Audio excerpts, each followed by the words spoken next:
No, they're not.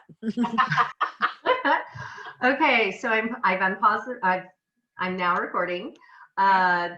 Hi, I am Lori Weir. I'm a business and life coach, and I am hosting an SIP SIP Tiara Party 2020, where I am trying to bring joy to women's homes, where they can take off all their worry hats and don a tiara, as well as Serve News, which is a local nonprofit that serves our community in the aspect of sexual abuse and domestic violence in the homes. And we just had a show with them about an hour ago where I learned so many more amazing things. They're way beyond just calling a hotline. So I hope that you guys check into that show at some point and learn more about what they offer. Super passionate about them. And then I also, with SIP, my heart goes out to all of those that own small businesses and how we are trying to shift our sails in this new climate and try to get some exposure for businesses and empower women. So we've chosen women in business like Dr. Chang, who we have here today from Paradigm Aesthetics. And you're located in a really unique position on Jefferson Street. I've been there before. But what's the address again, Ann? It's 1812 Jefferson. 1812 Jefferson, right, yeah. So I asked Ann to be here today, mainly because I love her so much. I did not know her personally before I started seeing her, but I was really inspired and really kind of, anybody that goes by word of mouth for business and doesn't do any marketing says a lot about who they are as a person and how they show up at work. And when I finally had the courage to actually go see her about my aging issues, I just felt like I already knew I was in the right hands. And so I was really appreciative of the way you welcomed me into your clinic and your approach with aging in such a beautiful way that I wanted to share you with everybody. And I have to tell you that her first name is Ann, and we are here today to get to know Ann as a woman in business and her passion for helping empower other women through the techniques and procedures that she uses that are non-invasive to help our insides, as beautiful as we are, feel like they match our outsides as much as possible. And I can see Sonia's here. We've had chats. We're girlfriends, and we've had chats in the past. And as soon as I exposed myself to going to see Dr. Chang, I found out she too is also a part of that family of women. So welcome. Okay, so, and now I get to meet you behind the doctor. Yes. And with your approach in how you work with your clients, it's so magical. I really want to know, like, where did it start for you that you wanted to take this path? I mean, as far back as you can remember, the first signs of this is a path I want to take. So my path to aesthetics was kind of circuitous. I'll be really honest with you. That is now not how I entered into medicine. My background is actually family practice. And to be family practice in what way? General medicine. So, okay. So before, in my prior life, I actually worked for Kaiser and I did general family practice. So I would see kids and moms and take care of colds and rashes and all of that good stuff. And then I started having my own family. And that actually is what really drove me to change my career path a little bit, mainly because I was prioritizing my family instead of my career, which a lot of us women have to do at some point just to try to find that balance, right? Yeah. So I was kind of backing off with Kaiser, working less and less. And I just got to this point where I realized what Kaiser needed from me to be a Kaiser doc wasn't what I was willing to give them.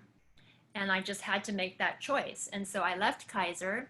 And all along, my husband's sister is a nurse out in Denver, and she had been doing Botox and fillers on her own for years. I mean, she's like a guru at it. So for 10 years, she kept telling me, you should do this. You gotta do this. And so that's how I started thinking about it.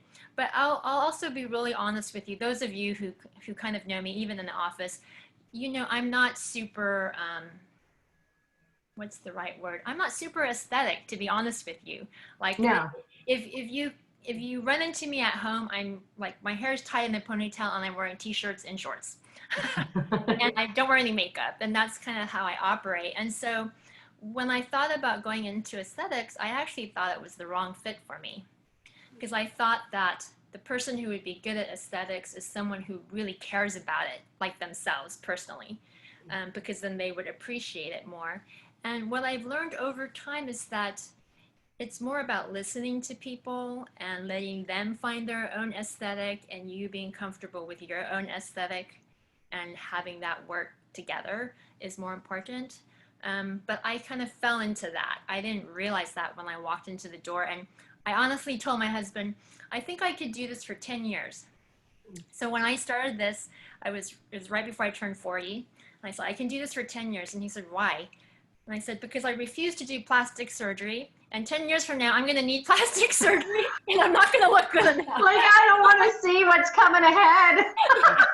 So he kind of laughed at me and said, okay, whatever.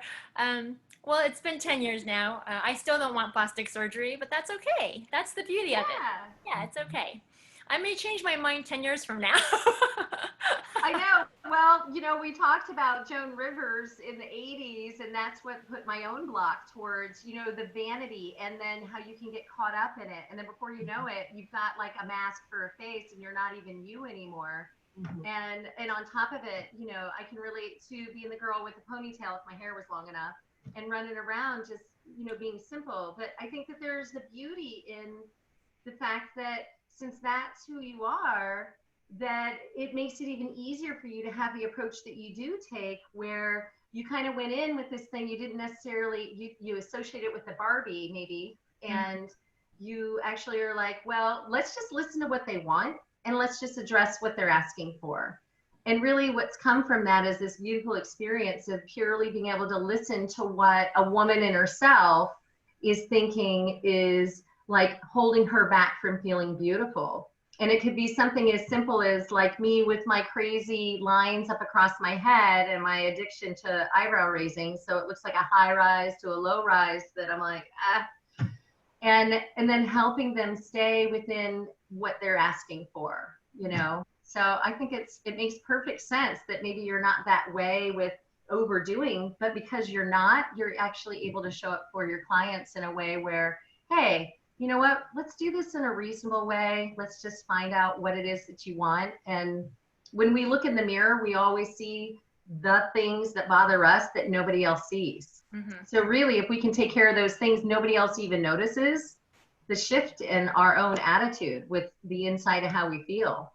I just think that it's amazing with you. So what you just said is probably one of the biggest truths. If you, whoever listens to this, is if they walk away with this, it's the best thing, which is we're really our harshest critics. You know, those people who are looking at us aren't criticizing us and saying, oh, look at that line, look at that bump. We're doing it to ourselves. So there's a balance where I think it's healthy to address it because it's obviously bothering us and we're looking at it. But we also need to realize that we got to love ourselves first and find that piece before we can address the other things. Otherwise, we're constantly pursuing this perfection. The one or the other or the other. Yeah, right, exactly. Which then leads to this phenomenon where you start to look fake instead of like the real you. So getting away from that really critical self-criticism is really important. Well, and you know, I want to ask you another question, but this leads us naturally into like how, when these women come to you, so that we've looked in the mirror, we've decided what our little things are, we come to you, we share them with you, but then it, you know, there's that bit of, you totally understand that it starts from the inside and what's going on with that inner critic. And when we finally do come to you, you know, we're kind of in that automatic vulnerable position because we're kind of sharing with you what we see as the ugliest parts. Mm-hmm. And in that environment, it seems only natural that other things open up from the heart. and that to a certain degree, you might become something of a therapist to help them from the inside. Yeah, so when I first meet somebody, I try to first approach it medically because ultimately that's why they're here and that's why I'm here. So I Yeah, feel like to give them that value, it needs to come medical first. yes. So thus I always take a medical history and check in with their health and all of those types of things. But it always involves something psychological. It cannot not, It right? can't not. It can't not. You can't separate those two things. Mm-mm. So it's that fine piece where I'm listening to someone and trying to figure out what is it that they want or need, and Mhm. then seeing which direction they're coming from. Like, why is it that they need this? And that part is subtle and can be tricky, um, Yeah. but I think is important. Yeah. Well, I love that you, I mean, I understand it makes perfect sense. This is your profession and what you're doing. But I love that you actually still consider, and I'm going to say she doesn't consider ladies. She actually really, truly thinks about where is it coming from. I mean, I know I'm only my person and my experience, but in order for her to have the high number of women that I've talked to, that I've shared what I've done and coming to see you, you really, each one of those stories, they feel heard with you with that source to a degree, and they're getting more than just that medical piece. That's what's making it solid. I guess I'm saying too many words, but Well, can I give you an example? yes, I want one. Yeah. So recently I had someone who came in who their friend referred them to come in, and she was concerned about some lines that she had on her face. But when I really talked to her, it turned out that she had had a cancer diagnosis like a few months before, and she had just finished her chemo and she was coming out of that. Mm-hmm. And I think and while she was going through that process, went through kind of an ugly personal breakup with someone, and so just felt really devalued all of a sudden. And when someone comes in like that, they're super vulnerable. Yeah. They're really looking for some type of positive um, reinforcement to themselves. And so many times, though, I find that Botox and fillers is not the positive reinforcement that they need.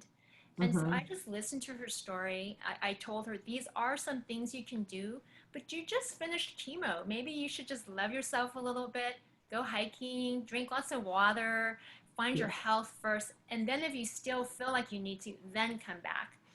And she was so happy with that. She was like, yeah, you're right. I just need to feel healthy again. Because in my mind, from a medical point of view, if you're still recovering from something, sure, I could put some filler in and you may look temporarily better, but you would have looked better if you had just given yourself some time to heal. Mm-hmm. So it's Yeah. that balancing act, right? So I could potentially take advantage of someone because they came in, I'm just going to provide the service because that's what they asked for. Whereas I know also that if I give them the gift of time and let them have some of that self recovery, they don't actually need Botox and fillers, Yeah, I and love it. they're gonna be fine. Same thing this week. I had someone who came in with their mask on Uh-huh. and said, "I want fillers on my lips," and I'm And like, you're like, nobody's looking, baby. "No one's looking at you." Yeah. And then when I listened to her, I just realized she was just feeling kind of lack of, again, kind of needed some positive reinforcement again. And I said, you look great. You're doing fine. I said, why don't you wait a little bit and see how you feel? And again, she said, you're right. Why am I doing this? You So, you know how to send Meanwhile, us I'm coming to home, see you and next we week for still feel good. lips. Wait, say this again, Sonia. Sorry. Meanwhile, I'm going to see her for lips next week. Well, Sonia, you still do some camera time. You're like out there, and I've been on cameras a lot this last 3-4 months. So when the Botox started wearing off, it was like, oi. So that was where the ring light was mandatory. So you did call her in after we talked, huh? I went yesterday. I'm jealous. Uh, I'm happy. 2 more days, it'll be all fresh. I will say, I'm just gonna like piggyback onto something that Dr. Chang said, that somebody came in with a mask, and it made me think of how much I have spent online at Amazon and Sephora on makeup I don't need during SIP. I mean, really, I'm like, I bought lipstick. What the hell was I thinking? Wait, I'm going to stop you with my grandma's words. Okay? So when I was 15 years old and we went to visit her on her remote lake, and I was laying on the couch like a lazy 16-year-old, and I was reading a book and I hadn't done anything to take care of myself, she walked over to me and she was like, "What are you doing?" And I'm like, "What do you mean? I'm reading a book." She's like, "You haven't taken a shower. You haven't made yourself pretty for the day." And I was like, "Grandma, it doesn't matter. We're out here in the country," and it's in Texas. And I was like, "There's nobody I'm going to see." And she said, "Young lady, you don't make yourself beautiful for anybody else, but you first." She's like, "Your beautiful spirit and who you are on the outside, people can't see it as much unless you take care of it on the outside. So you make yourself beautiful for you because it's an expression of who you are." And I can tell you, I have tapped into that grandma's voice in my head through SIP like you would not believe. There are days it is hard to do my hair and do my makeup. Yep. It is hard because I might be down, but for the most part, I try to do it because she's right. We've got to do it for ourselves first so that we can feel our whole selves. And now I have a child entering from nap time. I agree with that. I think, you know, my experience going in and seeing Anne is, you know, first time is that she's very moderate, right? So it's like, let's not go too big. Let's do a little bit here. Come back in a few days if you don't like what's going on, because less is more. And, you know, I really like that. So the first time I went in, because I have a very, very thin upper lip, and the first time, and I haven't done my lips in probably 2 years now, but I'm back to it. I got a little one too. Everybody's up from that. So, you know, for me, it was one of those things where it's like, we just did a little bit, and she's like, "You got your vial, you can come back." And then about, you know, a month later, I was like, "Yeah, I want a little bit more." And so, but it was just this very kind of simple, you know, taking it in baby steps versus some people I've seen where they get like a whole vial injected in and they don't look like themselves. Yeah. I'll say that, like in SIP right now, especially, I'm glad that when things wear off, I still look like me, because I know a few people who don't look like themselves right now. As the extensions are growing out. That would be Like bad. already foul on the face. Yeah, that would be bad. Or they just have so much fillers. It's like, oh, wow, what happened there? So, Yeah. So Laura, you really nailed it when you said that ultimately, what we do and what a woman chooses to do, even with me, it really resonates when it's coming from them. Like, it's important to them. That's why they're doing it, not because someone told them or not because they looked at a magazine or whatever. But that's our challenge, right? Is because we have lots of noise around us all the time telling us we need to look a certain way. And ultimately, you have to feel good about yourself to look good. I will add to that, and this is totally random, and Dr. Chang, you've probably seen this before, but I retired 1.5 years ago. And about 6 months after I retired, I started going back into where I used to work and had a very, very high stress job. And people started looking at me going, "Why do you look younger? Why do you look so much younger?" And I'm like, "I don't know, maybe because I'm sleeping." It's a combination of sleep and lack of stress and all of that. It changed my outlook, because honestly, 4 years ago, I was like, I'm having a facelift, I'm having Botox, I'm doing I'm like Wrinkle City. And now 1.5 years later, I mean, I still, part of why I'm participating in this, I still may be calling you. It's quite possible that she's amazing. Yes, but I'm not Wrinkle City anymore.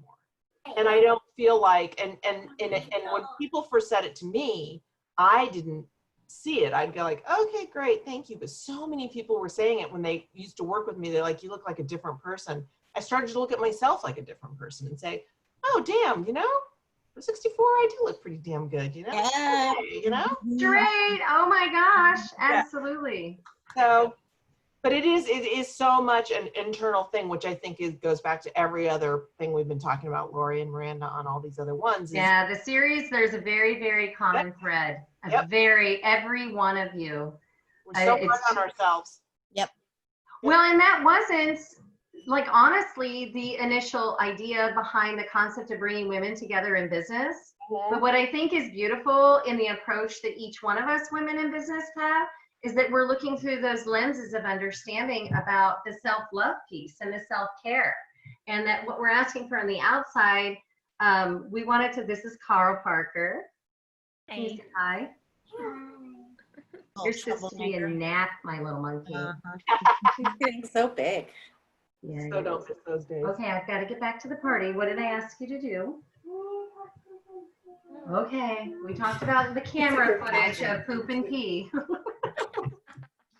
I was like, you don't want anybody to see that, right? Or hear it? And they're like, no. And I'm like, then don't talk about it, just do it. And guess what? Mommy. This is what makes SIP great for me is I could never pull off doing a show like this and have kids running in any other circumstance and be completely 100% acceptable. So thank you. I'm just going to say there are days when I'm sincerely grateful that I had my kids before any kind of internet or cell service or video, or I mean, literally when Andy was little, I think she was a year old and I bought a microwave and it was like such a new thing. Yeah, I remember when microwaves were new. Yeah, super cool. So there are times when I think you moms today have it super hard. Yeah. It has its moments, but I can still tell you that there's such a beauty to, like, the first 2 years I had my kids at home and then I put them in daycare because they were really ready for more. And then I missed them. There was like this morning, like I never could be this mom at home, but I could be a working at home mom and have an assistant that helped bridge the gap so that both could happen. And I was kind of excited about being able to have them come back home again because they go to school for the first time, well, in theory in August. And I'm going to lose them again. You know, you just never, the thing about being a mother is you can never go back in time. And as they age, you get them less and less. And so there's a beauty to it. I mean, I've lost my temper like I've never done before in this time period. But just to say, as the mother of a 37 and a 35-year-old, you never really lose them. So, and I'm just going to say, you right now that sounds like, oh, good, I won't really lose them. But when they're in high school, you're going to be like, what the fuck? Why aren't I losing you? Oh, excuse me. No, it's okay. I cuss. Be careful when you put that. No, I love you even more now, Molly. You'd be like, really? Just like, time to go. So, yeah. and then they get older, but you never really lose them. You never do. I mean, or the wrinkles that they ensue, because those are forever, right? Those Stop it, Miranda. I don't like you right now. Those smile lines. That's why we have ads, so that we can reverse the effects of children.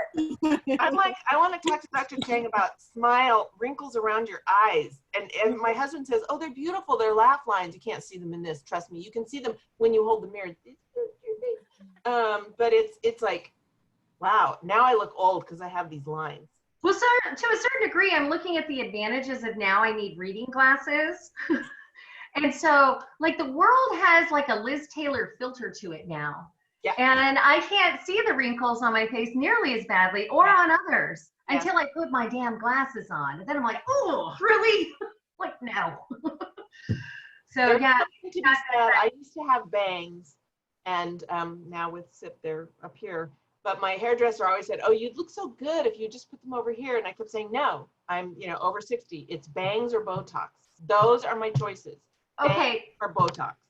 Well, I can tell you that at 47, I'm already getting some help from Anne, and it's phenomenal. And she does it in such a beautiful way where you can still move your eyebrows if you let her know you want to move them.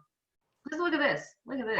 I would totally choose Botox over bangs in any circumstance. Absolutely. Okay, and not to speak, like, I've learned a lot by seeing Anne for my forehead. It lasts about 3 months before you would go for your next, try. So you could just see it. And then when you do the second one, it actually, because at first my wrinkles are pretty deep actually. So like within, I think it was 10 days, I started to see a difference. And by the end of 3 months, it felt good, but it was ready. And then when we went for the second round, that's where it's like there was this release of what was going on. So even though they were relaxed, they were, you know, the skin has to exfoliate and shift and change. And then that's when I felt like I was seeing really what the cause and effect of it is, that it's like, if you don't like it, you don't ever have to do it again. But in a couple of tries, you can see whether you like it. So it's not like it's a permanent forever thing. It's like it for a few months, and then you gotta like go back for more. Well, that's the good and the bad part of it, right? Yeah, yeah. Well, it's good and bad, but it's good for you because we get to see you more often than say like 1 or 2 hits and we're out of here. Well, But I can tell you about your laser hair removal. I am looking forward to being done with that component.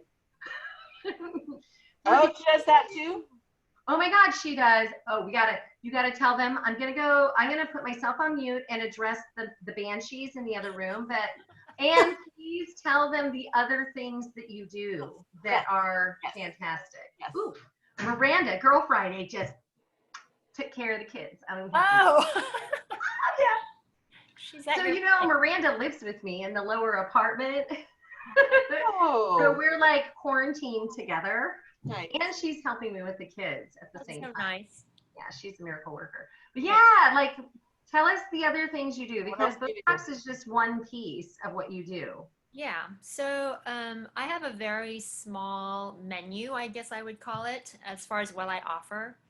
I offer what's called non-invasive lasering, which means lasering that doesn't break the surface of your skin. So there's a huge realm of procedures that are available, and um, you could choose to do all of them, or you could just choose to do some of them. And I started off with doing primarily laser hair removal and IPL, which stands for intense pulse light. That is dealing with color of your skin, so either red or brown discoloration. Vascular treatment, so that's getting rid of the little broken capillaries, or again, if you have a lot of red flushing. Laser facials, which is about stimulating collagen in your skin. So those are the laser procedures that I do. And then the injectables I do are just Botox and fillers.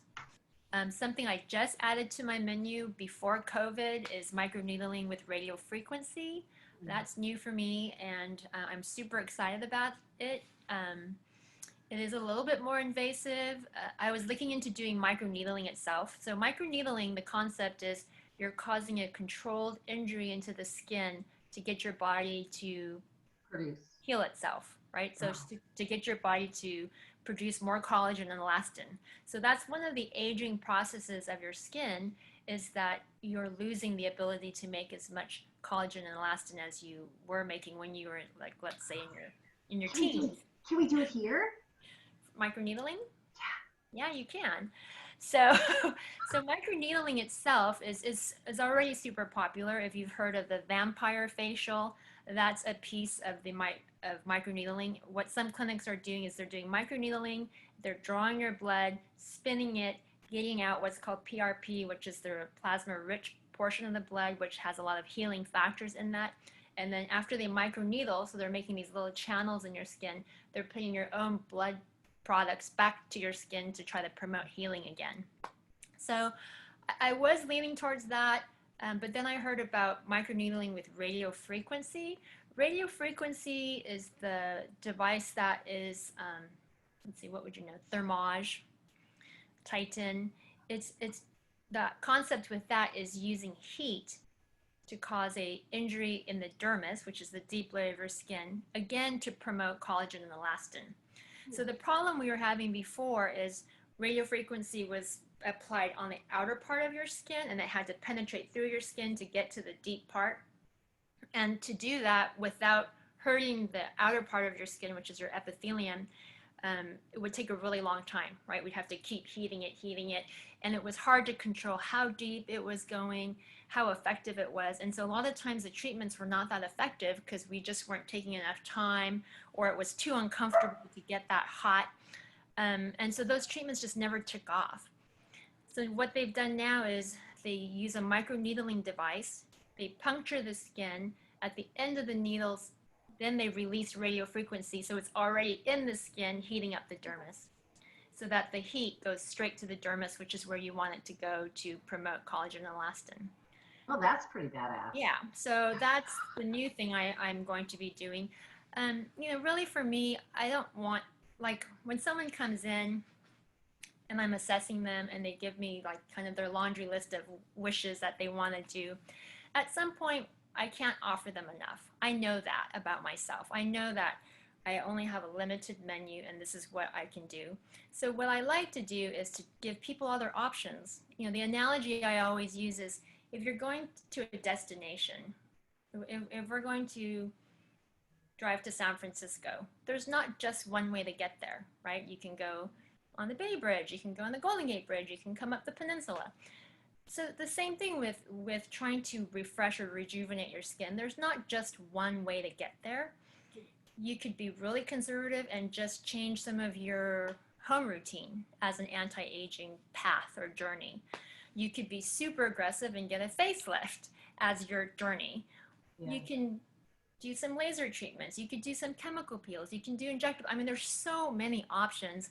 I think ultimately my job is to kind of be your navigator, your map navigator, and say, look, you could do this, you can do that, and what feels comfortable. You know, maybe right now you want to go on the Golden Gate Bridge, but maybe next time you want to go on Bay Bridge, and it's okay. So I have stuck to a smaller menu of offerings because of that, because I feel like I want to be really good at what I do, and these other options, they can go somewhere else and get it done, and it's totally fine. So, well, honestly, that's kind of a key to success, is to actually narrow yourself into a niche where you are really excellent at these gifts and these things. Whereas if you did a broader amount, well, you're going to be only so good. But by being narrow with what you do offer, and I think you offer a lot, honey. Sorry, I think you offer a lot of services. You haven't even talked about all the services that you do. You just said a few. But then you have that ability to be present in the way that you are, which is probably, I don't know, not probably, it's the primary piece to like the whole service itself, is caring about the person and being present with the person, really finding out what their needs are, versus you just saying, here's a poo-poo platter, what would you like? You're actually finding out what their needs are, and then you're looking at the poo-poo platter and you're saying like, well, here are these options and this is why it would fit what your needs are, which is very different than just showing a poo-poo platter. Yeah. Right? Well, and that's what I would, you know, for us women, you know, we're intelligent and we like to make decisions. I think it's giving you permission to make your own decision of how you want to travel this journey. Yeah. You could do it all. That's fine. You could just do a piece of it. But it's just trying to make sense of it, because there is a lot out there. And, there is. It's overwhelming, actually. Yes, it is overwhelming. And some of it, quite frankly, doesn't work, which always kind of bothers me ethically. Yeah. So it's just choosing the right things that address the right problem. Ooh, so again, you know, again, we talked in the beginning about ultimately we're our harshest critics. So it's really about addressing what it is that you see, because honestly, and I probably have said this to you maybe, is when you go in the mirror, you look at the thing that bothers you. Yeah. That's the first thing that you look at. And so if I address what bothers me when I look at your face, then when you go home, you're still looking at what bothers you. You're not looking at what bothers me, right? So ultimately, it's getting that piece out of it. So even when you come in, it's really good if you're honest. Like if you come in and don't really tell me what it is that's bothering you, I can't really help you. So it's trying to, and some people don't know. Some women don't know. They're like, I don't know. It just all bugs me. So many. There's something off. Yeah, fix it. Bugs me. No. Make it go away. I don't know what it is, but it's my face. No. I have a list, top to bottom, prioritized. And something at the bottom is like, okay, when I turn 65, this is what I'm doing. When I turn 70, this is what I'm doing. So. Oh. Yeah. Dr. Chang, do you address dark spots? This is something that I know a lot of women, especially being out in the sun and being exposed and not wearing sunscreen. Shame on women who don't wear sunscreen. I wear a lot of sunscreen, thankfully. Lori Weir, I know. I'm learning. You know, the stuff that's out there for sunscreens, they burn your eyes when you get all sweaty or in the pool. And that's the challenge, is finding a skin like sunscreen that is not going to burn your eyes. So really quick, those sunscreens tend to be chemical sunscreens. Yes, that's the other thing. That's why I don't like sunscreen. So a really brief lesson on sunscreens. So there's basically a physical barrier sunscreen or a chemical sunscreen. What that means is a physical barrier sits on the surface of your skin. When UV hits it, it bounces off because that physical barrier is blocking it. That's what zinc or titanium. That's why you see that white paste. I don't want to look like the lifeguard in the 80s movies. Well, they've improved them, so but that's what you're looking for is a zinc or titanium only. There's some good ones out there now. Yeah, there are some really good ones out there. Sure. Chemical sunscreens actually absorb into your skin. When the UV penetrates your skin, it still penetrates your skin. The chemical is breaking it down. But that whole process is more chemicals involved, right? And that's usually what you feel stinging your eyes when you're sweating and things like that. So I try as much as possible to use a zinc or titanium only sunscreen. The secret to your face, especially for someone like me who has a little bit of color in my skin, is to use a tinted sunscreen, right? So that They have tinted sunscreen? Yes, they Oh, do. where have you been? And then for the rest of me, it's head to toe zinc or titanium sunscreen. Yeah, do you sell any of these products in your store, stuff like that? I do now have a sunscreen because it bothered me so much. Because people would say, I can't find that sunscreen. Or they would go and it would be like $70 for a small thing of sunscreen. So. And then my kids would squeeze it like it's toothpaste on a Sunday and it's gone. Yeah. So my question really leads to the fact that as a child growing up, I was an idiot because my parents never said, hey, put sunscreen on your face. And now I've got dark spots that are around my eyes, especially because that's like your very sensitive and very vulnerable skin that's on your body. Is that something that you address in your establishment, that I can like come to you and be like, oh my God, I need that fixed because I need it? A couple of things. So what you're talking about, so anytime you see brown on your skin that you don't like, we categorize that medically as hyperpigmentation, right? So hyper meaning too much, pigmentation really means melanin. That's what causes us to get pigmentation. So when you go, melanin is actually something your body produces to protect you from the sun. It's actually a way of fighting cancer. So every time you step out in the sun and the UV hits, your cells start to produce melanin. So it's actually a good thing. So that's why those of us who can tan our skin, we tend to not get as much skin cancer, right? Because we're protected. The problem is as we get older, your body normally would clean up the melanin it produced, but it's not cleaning it as nicely. That's my analogy. And so you have a little bit of pigmentation left in your skin and you start to see little spots and dots and freckles and things like that. Okay. So the number one solution is to stay out of the sun, which you already mentioned. Number two solution, if you're gonna go out in the sun, wear sunscreen. SPF 40 plus is what I prefer. And reapplying, which for most of us is, we're not doing it. Let's be honest. I'll be honest, I don't reapply, but we need to all be reapplying our sunscreen. And then once you have the spots, there's different ways to tackle it. Okay. One is to tackle it topically. So if you Google skin lightener, skin brightener, bleaching cream, you'll have this huge list of all these ingredients that block melanin. The most common ones is hydroquinone, if you've heard of that, but vitamin C does it, arbutin, kojic acid, bearberry extract. There's a whole list. What that's doing is it's blocking melanin. So if you think of your skin as an onion and your skin's constantly exfoliating, if you block melanin deep in the deeper layers, as you exfoliate out, the skin comes back lighter and more even. So if you are someone who gets spots, part of your home routine should include something that blocks melanin.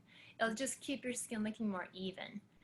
If that's not enough, then you would come in and get an IPL, which is a laser treatment that targets melanin and it basically burns the melanin off.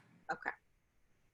So but first step is to add something to your home routine. I love it. Yep. Thank you. Sure. I have a question. Yeah. So Lori, you're on mute. Ignore me. Go ahead. Go. Question. So I go in regularly to have my spots removed. Would it be better to do, as I'm getting older and they seem to crop up more often to do an IPL? You get your spots removed how? They're frozen and burned off. Oh, okay. So that's a different kind of a spot. Oh, Yeah. So usually burning so spots much. that are being frozen off, can you feel the texture of it a little bit? Is it raised? Yeah. Molly? Yeah. Yes? Okay. Yes, Molly, Yeah. yes. So I go in every 6 months to have. right. All your little dots and spots. Yeah. Yeah. So different spots are caused from different things. So if a spot is flat and pigmented, that's usually just a pigmentation problem. If your skin's a little bit raised, and it can be skin colored, it can be a little bit red, it could be a little bit brown, that's usually like an actinic keratosis or seborrheic keratosis. That's sun damaged skin. That problem's a little bit deeper, and technically we think of those as precancerous. So we're destroying those cells, and thus you're getting them either frozen off or burned off with a cautery. Yeah, that is the correct way to handle that. Got it. Yeah, if you have a lot of that, the other thing that a lot of docs don't recommend, I don't know why, is Fudex, which is a topical. Have you ever? Never heard of that. Yeah, so if you have a lot of kind of crusty spots, it's really hard for a physician to actually burn all of those. Then you have to keep going back every time they get worse, right? So if you run your hand across your skin and you feel kind of dry, scaly spots and little raised areas, and you have several of them, then Fudex is much more effective. It's basically a topical chemo drug. It's attacking cells that are hyper proliferating, and it destroys them. You kind of look like hamburger meat for a while, like your skin gets red and oozy, but it basically kills off those cells. It scabs off, falls off, and then your skin feels nice and smooth afterwards. And how often would you use that? Some people who have had a lot of sun damage and they tend to grow those little crusty spots, they'll do it once a year. A lot of people will do it one time and then they'll be done until they, generally all of these problems, discoloration, growing spots, wrinkles, it's a continuous cycle. It's a part of the rest of your life. The aging process, right? Yeah. So you deal with them, and then they start to creep back, and when it bothers you enough, you might do another course of it. Okay. Yep. So I was wondering if I could have them like burned off and then a couple months later have an IPL. And you're saying to kind of freshen up the layer, and you're saying that's not the same thing. It's not the same thing. It doesn't mean you can't have an IPL, but this is a perfect example of knowing what tools target what thing, right? Like you could come in and say, I want an IPL, and I could do it, but it may not help you with what you're trying to pursue. So if you told me that, you have a lot of flat brown spots that are making your skin look uneven, or if you're constantly flushing red, that's more of a vascular IPL, but those types of things are addressed by IPL. Okay, got it. Little growths are not addressed with IPL. Is rosacea something that's addressed by IPL? Because I know there are a lot of women in the world that have a lot of pigmentation and rosacea in their upper cheeks as they get older, and I probably feel like being a pale white woman that I'm probably going to eventually have pigmentation of that nature. Is that something that IPL? So IPL will address the redness part of it. And if you have little broken capillaries, which is something that you can get with IPL, with rosacea, it will address that, but it won't address the red bumpy part of rosacea. So again, it depends on what your rosacea looks like. Cool. Now I have a question with that, because when I did the fertility meds to get pregnant, excuse me, it caused certain, like, I think it's this side, there's like a splotchy red area of these tiny little red veins. And then I now get it kind of like if I get, it's almost like if I get stressed, it shows up here, or the right kind of alcohol drink. It'll flare up here if I'm stressed, or if it's the right kind of, I don't know, like wine or something.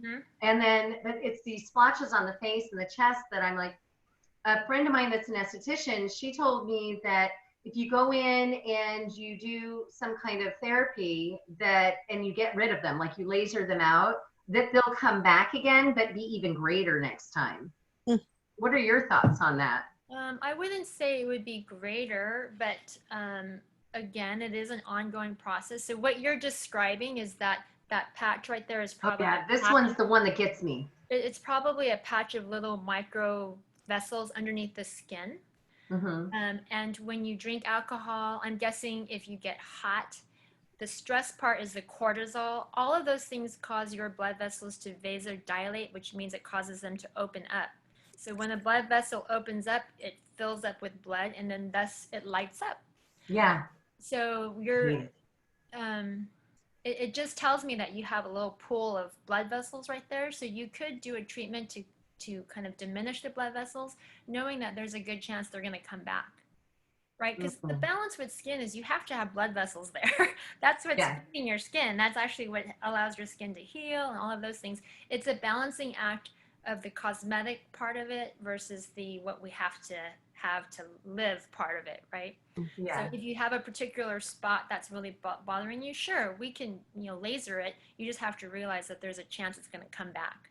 Oh, okay. That's a very different thought process. That makes better sense. Like, okay, once it starts its pattern, it's likely with aging, it's going to continue, but you can at least reduce it and keep it at bay. That's still encouraging to me for women with that issue, like myself, because I would rather maintenance it and take care of it. The fear is it'll come back bigger. And so it's nice to hear that that's not the case. Yeah. Just a quick point, just from a lot of the questions that you guys have all brought up, a lot of the times the solution is good health. Do you know what I mean by that? It's like you're saying, okay, my blood vessels dilate when I do this. Well, part of that is stress, right? You said when I'm really stressed, it fills up. It can flare up. Right. Rosacea tends to flare up when you're stressed.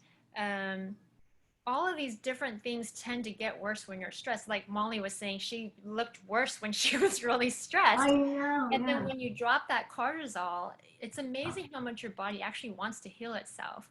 So when I was thinking about this talk, and I need to wrap it up soon. So I know. Thank you. One point I wanted to make to all of you is the number one weapon for anti-aging is good health, right? More than Botox, fillers, lasers, all of that. It's really about the overall good health of your whole system your whole body as an organ. It's not just your skin. It's all connected, right? So, exercising, good food. Like so many times I want to tell people who come in, well, if you stop smoking and if you would eat your veggies, you wouldn't need to come in here and get Botox or whatever. So, I think, a lot of us physicians are not well versed in nutrition and health and all of those kinds of things. We tend to just go for the pill, poke, quick fix. Quick fix, or what, quite frankly, is going to generate money. And ultimately, I would be happy to go out of business if everyone would figure out how to eat more fruits and veggies. Because that's really, like, who was it? Where it's at. About pigmentation. Drinking water. Vitamin B6 helps to diminish pigmentation. So if we would eat our vitamin B6 fruits and vegetables, we could look so much better. So if there's anything you guys take home, eat your fruits and veggies, drink lots of water. Totally.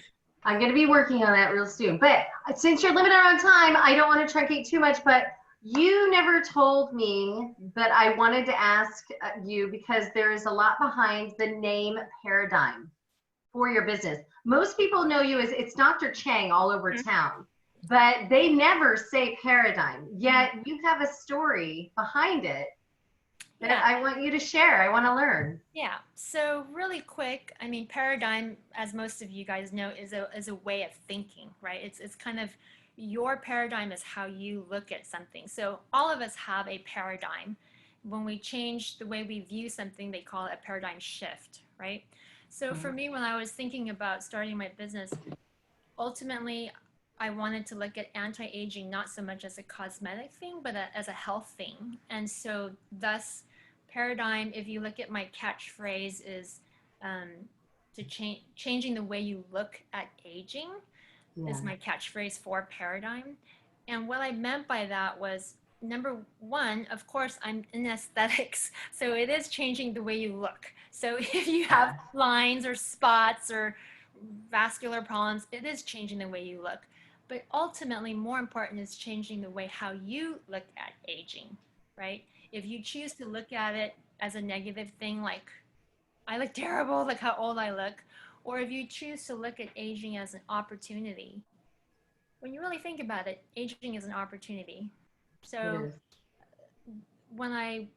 every person that walks in the door, that's how I want them to feel, is like I'm trying to just give them a point of view of their aging process. I love it. That is perfect. And from now on, I'm going to be telling people it's paradigm aesthetics with Dr. Chang. Because I love the value that you put into why, like the why behind the name, because it really says a lot about the lenses that you wear and your approach with how you look at aging. And I love the piece about, you know, it's how we look at ourselves and how we look at aging. It's not just about how we look. Right. And it's just, I think that's perfect. It's beautifully captured. Thank you so much. I'm looking at the clock and I know you got to get back to work. Thank you so much for being here today. I could have talked to you for another hour.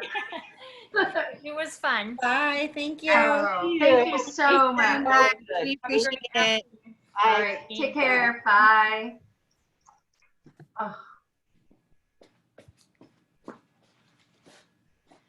Here, I'll end it.